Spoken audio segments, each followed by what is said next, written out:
আসসালামু আলাইকুম। আপনাদের সাথে আজকে কিছু অভিজ্ঞতার কথা শেয়ার করব। সেটা হচ্ছে, আপনি একটা কোম্পানিতে দীর্ঘদিন যাবৎ কাজ করতেছেন সাপোজ 5, 10, 15, 20 অনেক বছর চাকরি করতেছেন।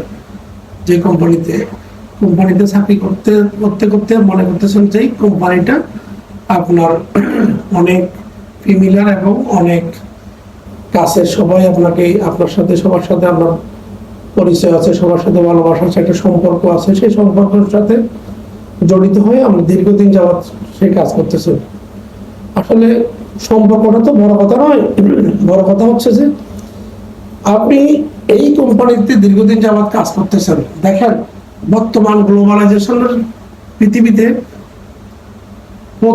প্রতিনিয়ত নতুন নতুন বিজ্ঞানের সম্মত কাজের আবিষ্কার হচ্ছে, নতুন নতুন ধারায় নতুন নতুন সিস্টেমেটিক্যালি কাজ হচ্ছে, যেটা আপনার বর্তমানে এখন ইন্ডাস্ট্রিয়ালি বলেন, কৃষিতে বলেন, অথবা কোথাও কোথাও দোকানে বলেন, অথবা মার্কেটিং এ বলেন, যেখানেই বলেন, সেখানে যদি আপনার নতুনত্বকে আপনি নতুনের সাথে যদি অ্যাডজাস্ট করতে না পারবেন, তখন আপনি আপনার ব্যবসা বলেন অথবা জব বলেন, যে কোনো কিছু বলেন, সবকিছু থেকে আপনি ছিটকে যাবেন। সাপোজ আপনি গতানুগতিক দ্বারায় আপনি সনাতন পদ্ধতিতে দীর্ঘদিন যাবৎ আপনি কাজ করে আসতেছেন। তো এই সনাতন পদ্ধতিতে কাজ করতে করতে গিয়ে দেখা গেছে যে আপনার এই কাজটা আপনার প্রতি একটা ওই ধারাতে কাজ করা আপনার অভ্যস্ত হয়ে গেছেন।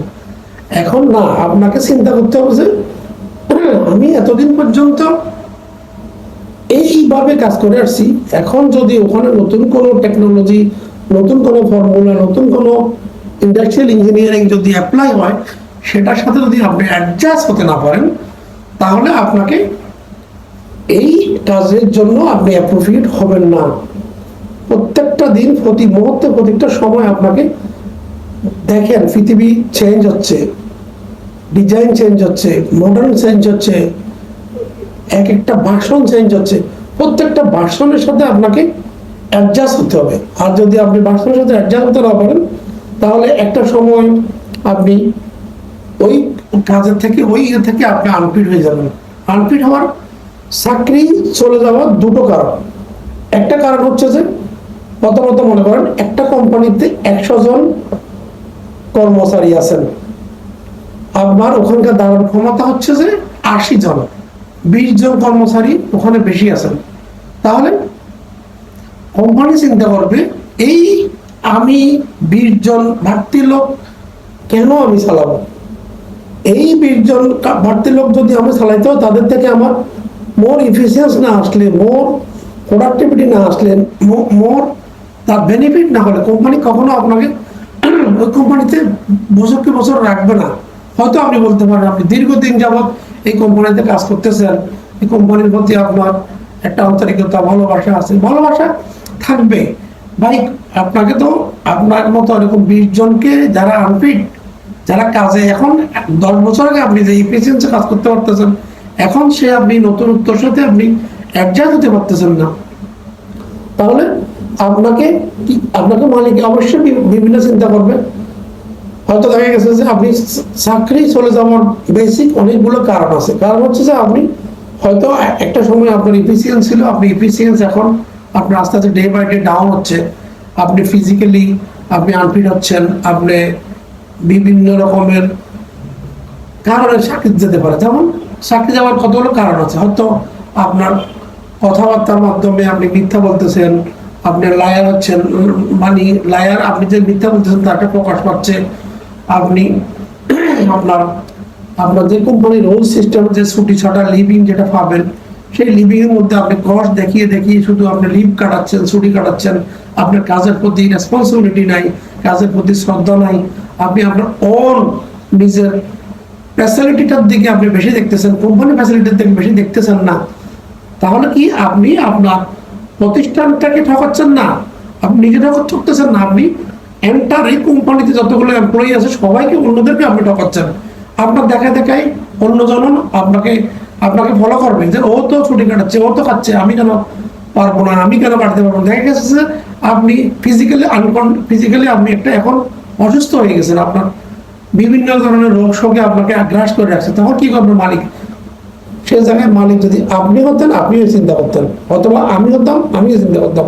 কথা আজকে আমরা, আমাদের প্রবলেম হচ্ছে যে আমরা দৈনন্দিন আমাদের এই যে প্রতিদিন নতুন নতুন কাজের দ্বারা নতুন নতুন ইন্ডাস্ট্রিয়াল প্রসেস আসতেছে, সেই গতানুগতিক দ্বারা থেকে আমরা হয়তো অ্যাডজাস্ট করতে পারতেছি না। আপনি মনে করতেছেন যে আমি 20 বছর ধরে এইভাবে কাজ করে আসছি, এখন এখন যেই এই অ্যাডভাইজার আসছেন, এখন যেই এই যে টেকনিক্যাল পার্সন যে আসছেন, যিনি বলতেছেন বা আবার নতুন নতুন বিজ্ঞান দ্বারা যারা অ্যাপ্লাই করতেছেন, ওটা আপনি অ্যাকসেপ্ট করতেছেন না। এই অ্যাকসেপ্ট না করাটাই হচ্ছে আপনার বেসিক একটা মনতান্ত্রিক একটা ভুল চিন্তা। আপনি আগে দেখেন, আপনি বিজ্ঞানসম্মত যেই কাজের জন্য আপনাকে আপনার কর্তৃপক্ষ মালিক পক্ষ যেখানে আপনাকে বলতেছে যে এই ধারায় যাও, এই ধারায় গেলে আপনি আরো ইফিসিয়েন্স হবে, আরো মোর গুড কোয়ালিটি হবে, সেটা যদি আপনি নেগেটিভিটি আনেন, সেটা দিয়ে যদি আপনি যদি অন্যদেরকে যদি বাই ফোর্সে যদি অন্যদেরকে বলেন যে এটা হবে না, এটা হবে না, এটা তখন কিন্তু আপনার প্রতি কোম্পানির একটা নেগেটিভিটি আসবে। সব সময় পজিটিভ চিন্তা করতে হবে, পজিটিভ করে এগিয়ে যেতে হবে, তাহলে আপনি দীর্ঘদিন যাবৎ কোম্পানিতে কাজ করতে পারবেন। একটা কথা হচ্ছে, মনে করেন কোম্পানিটা আপনার কোম্পানিতে আপনি তো অলস লোক, অথবা আপনার যে আনএফিসিয়েন্স লোক আপনাকে দিয়ে কাজ করাবেন না ভাই। তাহলে এখানে আবেগের একটা কথা আসে, চিন্তাধারার একটা কথা আসে। একটা লোক অনেকদিন যেমন কোম্পানিতে কাজ করছে, তাকে আজকে বিদায় করে দিচ্ছে যে ওটার জন্য কোম্পানি বা চারপাশ কেউ দোষী না, দোষী হচ্ছে যে আপনি নিজে। আপনি আপনার গতানুগতিক ধারাতে রয়ে গেছেন, আপনি ওখান থেকে আপনি ইনোভেশন, নতুন ইনোভেশনের সাথে নতুন কিছুর সাথে আপনি জড়াতে পারছেন না, আপনি মোর এফিসিয়েন্স হতে পারতেছেন না, আপনি গুড কোয়ালিটি দিতে পারতেছেন না, আপনি আপনার কাজকে আপনাকে যেভাবে যত দ্রুত অ্যাপ্লিকেশন করা তত দ্রুত করতে পারতেছেন না, সেই জন্য আপনি ছিটকে যাচ্ছেন। পৃথিবীটা আজকে কিন্তু আগের মতো নাই, প্রতিদিন ডে বাই ডে কিন্তু চেঞ্জ হচ্ছে, ঠিক আছে?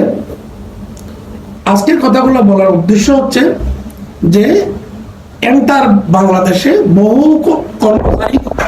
বহু শ্রমিক কর্মচারী পৃথিবী থেকে, বাংলাদেশ থেকে, বিভিন্ন ইন্ডাস্ট্রি থেকে, বিভিন্ন থেকে মানুষ এই আপনার কোম্পানিরা নিজেরা বাঁচার জন্য কোম্পানি ছাড়াই করতে হচ্ছে, মানুষকে হচ্ছে, শ্রমিক ছাড়াই করছে, হচ্ছে। মানুষ তো আসলে কোম্পানিও বাঁচতে হবে, আমাদেরকে বা যারা চাকরি করি খাই, কাজকর্ম করি খাই, কোম্পানিকে আমাদেরকে সেভে রাখতে হবে, বাঁচাতে হবে। আমার এই ভিডিওটা করার উদ্দেশ্য এই নয় যে আপনি মনে করেন এটা আমি একটা মোটিভেশনাল কথাগুলোর মাঝখানে হচ্ছে যে আমাদের প্রত্যেককে যারা এমপ্লয়ীদেরকে আমাদেরকে অবশ্যই চিন্তা করতে হবে, আজকের দিন যেটা আমার ভুল হলো, আগামীকাল এই ভুলের সমস্যাটা সমাধান করে আমরা আরো ভালো কাজ করার চেষ্টা করব, আরো ভালো কিছু করবো। সেটা না করে আপনি ভুলের মধ্যে রয়ে গেছেন, আপনি ভুলটাকে নিয়ে করতেছেন, যেটা আপনি শুধরানোর চেষ্টা করতেছেন না। সুতরাং আপনাকে প্রত্যেকটা দিন আপনাকে ডে বাই ডে ইমপ্রুভ হতে হবে, সামনের দিকে যেতে হবে, আপনার ভালো কিছু অ্যাকসেপ্ট করতে হবে, খারাপটাকে বিসর্জন বাদ দিতে হবে। এভাবেই যদি না হয়, তাহলে আপনি পৃথিবীর কোথাও আপনি আপনার কর্ম, আপনার ব্যবসা, কোনো কিছু টিকে রাখতে পারবেন না। সুতরাং দেখেন, কোনো কোম্পানি অথবা কোনো মালিক অথবা কোনো কর্মকর্তা, কোনো কর্মচারী, কোনো একজন আনএফিসিয়েন্স লোক, আনক্যাপাবল লোক, আনপ্রোডাক্টিবল লোক কেউ কোনো প্রতিষ্ঠানে মনে হয় না যে বছরকে বছর পালবে। সুতরাং যেখানে যাই আমরা কর্ম দক্ষতা অর্জন করতে হবে। কিভাবে? আপনি আপনার জুনিয়র হোক, সিনিয়র হোক, সবার প্রতি গুড রিলেশন রেখে, গুড সম্পর্ক রেখে কিভাবে ভালো কাজ করব সেদিকে এগিয়ে যাব। সেতে আপনার প্রতিষ্ঠানে উন্নতি হবে, আপনার উন্নতি হবে। কথাগুলো ভালো লাগলে একটা লাইক দিবেন, শেয়ার করবেন। আর যদি কারো আমার কথাগুলো যদি কারো এগেনস্টে যায়, আমি কারো এগেনস্টে কথাটা বলি নেই, সুতরাং দেখবেন এটা ক্ষমা দৃষ্টিতে দেখবেন। আমি আমার সামান্য জ্ঞান, যদিও সামান্য জ্ঞান হয়, আমি আমার দীর্ঘদিনের একটা চাকরির এবং কাজের অভিজ্ঞতা আছে। আমি অনেক লোকের সাথে কাজ করছি, অনেক দেশি বিদেশি, বাঙালি, লো লেভেল, আপার লেভেল সবার সাথে কাজ করছি। আমার অভিজ্ঞতা আপনাদের সাথে শেয়ার করলাম। ঠিক আছে, ওকে, আসসালামু আলাইকুম, ভালো থাকবেন।